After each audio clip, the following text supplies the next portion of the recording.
ఇలాంటి స్కామ్ ఈ రోజు నాకే అవుతుందని చెప్పి నేనైతే అస్సలు ఎక్స్పెక్ట్ చేయలేదు.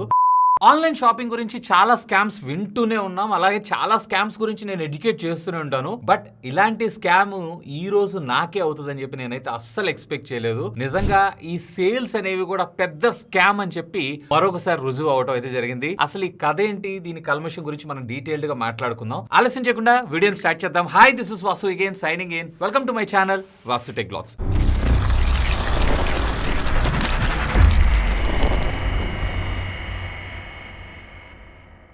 మనకి ఫ్లిప్కార్ట్ అలాగే అమెజాన్ రెండిటిలో కూడా మనకి సేల్ నడుస్తుంది కదా. ఈ సేల్లో నేను యాపిల్ ఎయిర్పాడ్స్ ప్రో, అందులో కూడా సెకండ్ జనరేషన్ టైప్ సిది ఆర్డర్ పెట్టడం జరిగింది. యూజువల్ గా రెగ్యులర్ ప్రైస్ వచ్చేటప్పటికి ఇది 20,000 రూపీస్ బడ్జెట్ సెగ్మెంట్ లో మనకు రావడం జరుగుతుంది. బట్ ఈ సేల్ లో దీన్ని వీళ్ళు 15,700 రూపీస్ కి ఏమో తీసుకొని రావడం జరిగింది. అండ్ హెచ్డిఎఫ్సి కార్డు మీద 1,250 రూపీస్ డిస్కౌంట్ ఆఫర్ చేయగా 14,970 రూపీస్ ఏమో నాకు ఓవరాల్ గా దీని ప్రైసింగ్ అనేది కనపడడం జరిగింది. అఫ్ కోర్స్ మీరు ఇక్కడ చూడొచ్చు 14,982. సో ఇది నేను నిన్న రాత్రి అయితే ఆర్డర్ చేసేసాను అండ్ ఈ రోజు నాకు డెలివరీ అవ్వాలి. బట్ ఈ డెలివరీ తీసుకునేటప్పుడు ఓపెన్ బాక్స్ డెలివరీ ఆప్షన్ అయితే నేను సెలెక్ట్ చేసుకున్నాను. ఎందుకంటే ఈ ఓపెన్ బాక్స్ డెలివరీ అనేది చాలా చాలా చాలా ఇంపార్టెంట్. యాక్చువల్లీ ఫ్లిప్కార్ట్ కూడా కావాలని చేస్తున్నారని కాదు, బట్ ఫ్లిప్కార్ట్ దగ్గర నుంచి డెలివరీ బాయ్స్ ఎవరైతే ఉన్నారో మనకి డెలివరీ చేయబోయే మధ్యలో ఈ ప్రక్రియ మొత్తంలో ఎక్కడో ఒక దగ్గర అయితే స్కామ్ అవుతుంది. అది సెల్లర్ దగ్గర కావచ్చు, లేదా వేరే హౌస్ లో కావచ్చు, లేదా డెలివరీ బాయ్ దగ్గర కూడా కావచ్చు. సో అందుకోసమే ఓపెన్ బాక్స్ డెలివరీ అని చెప్పి ఫ్లిప్కార్ట్ అలాగే అమెజాన్ రెండు కూడా మన ముందు తీసుకొని రావడం జరిగింది. నేను ఈ సర్వీసెస్ ను ఆప్ట్ చేసుకున్నాను. అంటే బేసిక్ గా మీకు క్లుప్తంగా అర్థమయ్యేలాగా చెప్పాలి అంటే, మన డెలివరీ బాయ్ ఆ ప్రోడక్ట్ ని మన దగ్గరికి తీసుకొస్తాడు. మనం ఫిజికల్ గా దాన్ని మొత్తం కంప్లీట్ గా వెరిఫై చేసుకున్న తర్వాత ఓకే, ఎలాంటి డ్యామేజ్ లేదు, ఇది జెన్యూన్ ప్రోడక్ట్, అంతా బానే ఉంది అని తెలిస్తే మాత్రమే మనకు వచ్చినటువంటి ఓటీపీని చెప్పాలి. అలా కాకుండా ఫర్ ఎగ్జాంపుల్ ఏదైనా డ్యామేజ్ వచ్చినా, ప్రోడక్ట్ మ్యాచ్ కాకపోయినా, లేదా ప్రోడక్ట్ డిఫెక్ట్ వచ్చినా కానీ మనం ఆ ఓటీపీ చెప్పలేదంటే ఆటోమేటిక్ గా ఆ ప్రోడక్ట్ అనేది డెలివరీ క్యాన్సిలేషన్ రిక్వెస్ట్ లోకి వెళ్ళిపోయి మళ్ళీ మన మోడ్ ఆఫ్ పేమెంట్ లోకి మన అమౌంట్ అనేది రీఫండ్ అవ్వడం జరుగుతుంది. సో యాక్చువల్ గా రాత్రి నేను ఆర్డర్ చేసినప్పుడు ఈ రోజు నైట్ 11 o'clock లోపల ఎప్పుడైనా కానీ అది డెలివరీ అవ్వచ్చు అని అన్నారు. బట్ వీళ్ళు అరౌండ్ నాకు 11:30కో 12కో నాకు కాల్ రావడం అయితే జరిగింది. సో డెలివరీ బాయ్ ఈ డివైస్ ని డెలివరీ ఇవ్వడానికి వస్తున్నాను అని చెప్పి. వాళ్ళు అంటే ఏంటంటే అసలు బాక్స్ ఓపెన్ చేసేదాకా మాకు ఏముంది ఏంటి అనేది కూడా తెలియదు అన్నారు. ఇతను వచ్చిన తర్వాత నేను అడ్రస్ గైడ్ చేశాను, అతను నా ప్లేస్ కి వచ్చారు. సో నేనైతే బయట ఉన్నాను. సో మన టీమ్ మెంబర్స్ ఎవరైతే ఉన్నారో వాళ్ళు దీన్ని అయితే తీసుకోవడం జరిగింది. దీన్ని తీసుకునేటప్పుడే నేను మన టీమ్ మెంబర్స్ కి ఒక అలర్ట్ అయితే ఇచ్చాను. సో బాక్స్ అంతా నీట్ గా ఉందా, జెన్యూన్ అనిపిస్తుందా, లేదా కాపీ ఉందా లేదా చూడండి అని చెప్పి. సో ఫస్ట్ ఇనిషియల్ గా వీళ్ళు అబ్జర్వ్ చేసినటువంటి వెంటనే బాక్స్ అంతా కూడా చాలా డర్టీగా ఉంది. సరే డర్టీ ఉంది కదా, పోనీలే, ప్రాబ్లం ట్రాన్స్పోర్టేషన్ లో వాటిలో ఇట్లా పడి ఉంటది, ప్రాబ్లం లేదు.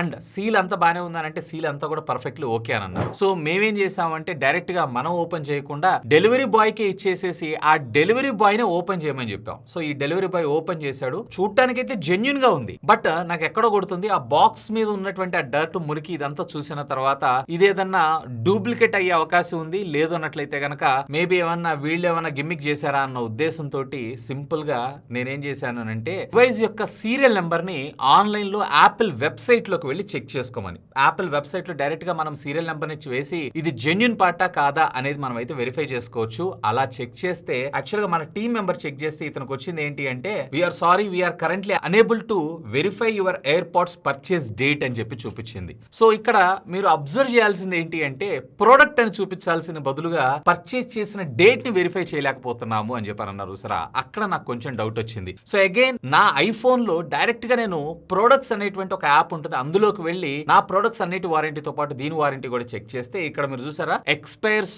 On 21st September 2026. సో నేను ఎప్పుడు ఆర్డర్ చేశాను, నిన్న రాత్రి, అంటే 21st రోజు ఆర్డర్ చేశాను, 22nd నాకు డెలివరీ అయింది. సో ఇక్కడ నుంచి 1 year వ్యాలిడిటీ అంటే మీకేంటి 22 January 2027 రావాలి. బట్ ఇక్కడ నాకు చూపిస్తుంది ఏంటి September 26. అంటే ఇది already previously big billion day sale లో అమ్ముడు పోయిందా, లేదా ఎవరో కొనుక్కున్నారు, సో దాంట్లో ఏదో ప్రాబ్లం ఉందో, లేదంటే కొత్తది వచ్చింది కదా ఇది తీసేసి అది పెడదాం అనుకున్నారో ఏమో తెలియదు కానీ, సో మొత్తానికి అక్కడ ప్రోడక్ట్ అయితే కంప్లీట్లీ చేంజ్ చేశారు. ఇది ఎక్కడ మారి ఉండొచ్చు, మేబీ సెల్లర్ దగ్గర ఉండొచ్చు, లేదా వేరే హౌస్ లో అయి ఉండొచ్చు, లేదా డెలివరీ బాయ్ మనకి డెలివరీ చేసేటువంటి ప్రెసెస్ లో కూడా అయి ఉండొచ్చు. బట్ ఏదైనా కానీ ఎండ్ ఆఫ్ ద డే మనం అల్టిమేట్ గా కస్టమర్ నష్టపోతున్నారు కదా. ఇప్పుడు నేనంటే ప్రతిదీ డీటెయిల్డ్ గా వెరిఫై చేసుకొని ఇలా చేసుకున్నాను, కానీ అదే జనరల్ యూజర్స్ అంటే జనరల్ పబ్లిక్ ఉంటారు. సో అలాంటి వాళ్ళకి ఇలాంటి ఇన్ఫర్మేషన్ తెలియదు. అప్పుడు వాళ్ళ పరిస్థితి ఏంటి? సేల్ రోజు కొన్నది పెద్ద స్కామ్ అయ్యే అవకాశం ఉందా లేదా? సో మళ్ళీ చెప్తున్నాను, 1-2 సార్లు సేల్ లో తక్కువకి వచ్చిందని, లేదన్నట్లయితే ఆఫర్ లో మరింత డెడ్ చీప్ లో ఇస్తున్నారని చెప్పి ఎప్పుడు కూడా మీరు పర్చేస్ చేయొద్దు. ఈవెన్ ఇవాళ రేపు ఏ లెవెల్లో కాపీస్ ని డిజైన్ చేస్తున్నారంటే దాని సీరియల్ నెంబర్ కూడా కాపీ చేయడం జరుగుతుంది. అంటే యాపిల్ డేటాబేస్ లో నుంచి సీరియల్ నెంబర్స్ ని కాపీ చేసి మరీ అమ్ముతున్నారు. And at the same time అసలు ఒరిజినల్ కి కాపీకి ఎలాంటి ఫరక్ లేకుండా కంప్లీట్, ఈవెన్ మనము దాన్ని ఓపెన్ చేసిన ఆటోమేటిక్ గా మన మొబైల్ ఫోన్ స్క్రీన్ మీద పేరింగ్ రిక్వెస్ట్ చూపించే లెవెల్లో కాపీ చేయడం అయితే జరుగుతుంది. నిజంగా చాలా చాలా చాలా జాగ్రత్తగా ఉండాలి. సో ఏమి లేదు, ఒకవేళ నేను గనక ఓటీపీ చెప్పేసాను అనుకోండి ఆ డెలివరీ బాయ్ కి, దాట్స్ ఇట్, అయిపోయింది స్టోరీ. ఇక చచ్చినట్లు మనం ఫ్లిప్కార్ట్ వెనకబడాలి. ఫ్లిప్కార్ట్ వెనకపడ్డా గానీ లేదు, మీరు డెలివరీ తీసుకునేటప్పుడు అన్ని చెక్ చేసుకుని వెరిఫై చేసుకున్న తర్వాత మాత్రమే మీరు ఓటీపీ చెప్పాలి. సో ఓటీపీ చెప్పారంటే మీరు చెక్ చేసి వెరిఫై చేసుకున్నట్లే మా లెక్క. సో మేము కూడా ఏం చేయలేము, డైరెక్ట్ గా మీరు యాపిల్ స్టోర్ కి వెళ్ళిపోండి అని అంటారు. అక్కడికి వెళ్ళిన తర్వాత లేదు సార్ ఇది ఆల్రెడీ పర్చేజ్ చేసిందే, ఇందులో పెట్టి మీకు ఏమైనా అమ్మేశారేమో, దీనికైతే మా రెస్పాన్సిబిలిటీ కాదు అని చెప్పి వాళ్ళు అంటారు సింపుల్ గా. ఆఫ్ కోర్స్ వాళ్ళ రెస్పాన్సిబిలిటీ ఎందుకు ఉంటుంది? ఆఫ్లైన్ సేల్స్ పెంచుకోవాలని వాళ్ళు కూడా చూస్తుంటారు. అయితే సో ఈ ఆఫర్ లో వాళ్ళు అమ్మరు. సో ఆన్లైన్ లో కొన్నటువంటి వస్తువులకి వీరు వారంటీ గానీ లేదా సరైన సమాధానం గానీ ఇవ్వరు. సో ఎనీవే, ఈ రకంగా మనకి పొద్దున్నే స్కామ్ నుంచి జర్రుంటే చచ్చిపోతుండే అన్నట్టుగా జర్రుంటే చచ్చిపోతుంటా కొంచెంలో బచాయించడం అయితే జరిగింది. కొంచెం జాగ్రత్త ఆన్లైన్ షాపింగ్ చేసేటప్పుడు, ముఖ్యంగా ఎలక్ట్రానిక్స్, అది కూడా హై ఎక్స్పెన్సివ్ ఎలక్ట్రానిక్స్ మీద. నేను ఇది కేవలం ఫ్లిప్కార్ట్ గురించే మాట్లాడట్లేదు. రీసెంట్ గా మీరు చూసారంటే అమెజాన్ లో ఒక అతను సామ్సంగ్ గెలాక్సీ Z Fold 7 ని ఆర్డర్ చేయడం అయితే జరిగింది. తీరా ఇతనికి ఈ బాక్స్ లో టైల్ రావడం జరిగింది, అంటే అదే వెయిట్ ఉన్నటువంటి టైల్ రావడం జరిగింది. ఆ తర్వాత అమెజాన్ వాళ్ళతో మాట్లాడితే లేదు, మీరు డెలివరీ తీసుకునేటప్పుడు మీరు అన్ని వెరిఫై చేసుకుని తీసుకోవాలి, సో అక్కడ మీరేం ప్రాబ్లం లేదు కాబట్టి మా రెస్పాన్సిబిలిటీ లేదు అని అన్నారు. బట్ ఇతని దగ్గర ఉన్నటువంటి వీడియో రికార్డింగ్ ఆధారంగా చేసుకుని కన్స్యూమర్ ఫోరం లో కోర్టులో కేసు వేస్తే అప్పుడు అమెజాన్ దిగొచ్చింది. ఆ తర్వాత అతనికి డివైస్ రీప్లేస్మెంట్ చేయడం అయితే జరిగింది. బట్ అన్ని సందర్భాల్లో ఇలా వర్కౌట్ అవుతుందని నమ్మకం అయితే లేదు.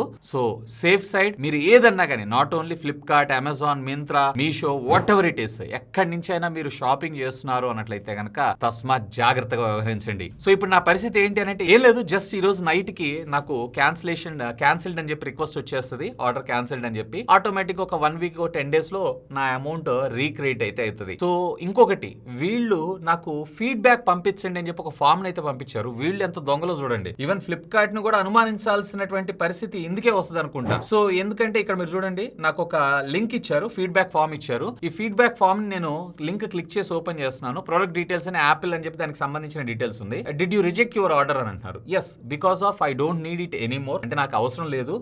No, I didn't reject the order, నేనేమైతే రిజెక్ట్ చేయలేదు. Yes, because of courier person did not wear a mask, sanitized hands for the following social distance norms అని ఇచ్చారే గానీ ఇక్కడ ప్రొడక్ట్ డిఫెక్ట్ వచ్చింది, ఆల్రెడీ యూజ్డ్ ప్రొడక్ట్ వచ్చింది అనేటువంటి కాలమ్స్ అయితే యాడ్ చేయాలి కదా వీళ్ళు. సో అప్పుడే కదా వాళ్ళకి ప్రాపర్ ఫీడ్బ్యాక్ అనేది వెళ్ళేది, అసలు ఏం జరుగుతుంది, ఎక్కడికి జరుగుతుంది. ఇలాంటివి చూసినప్పుడే నాకు కూడా కొంచెం డౌట్ వస్తూ ఉంటుంది, ఫ్లిప్కార్ట్ కూడా ఈ స్కామ్ లో భాగమా అని చెప్పి. సో మీరేమనుకుంటున్నారు? లెట్ మీ నో, ఖచ్చితంగా కింద ఉన్నటువంటి కామెంట్ సెక్షన్ లో కామెంట్ చేయండి. అండ్ ఈ సేల్ లో మీరు ఏదైనా పర్చేజ్ చేశారా? లెట్ మీ నో, కామెంట్ చేయండి. అండ్ ఇకపై నుంచి అయినా కానీ ఇంకా ఎక్కువ కాన్సన్ట్రేటెడ్ గా షాపింగ్ చేస్తారనుకుంటున్నాను. సో జాగ్రత్త, మన గుండు మామ చెప్పినట్లు డబ్బులు ఎవరికి ఊరికేలావు. That's all for today.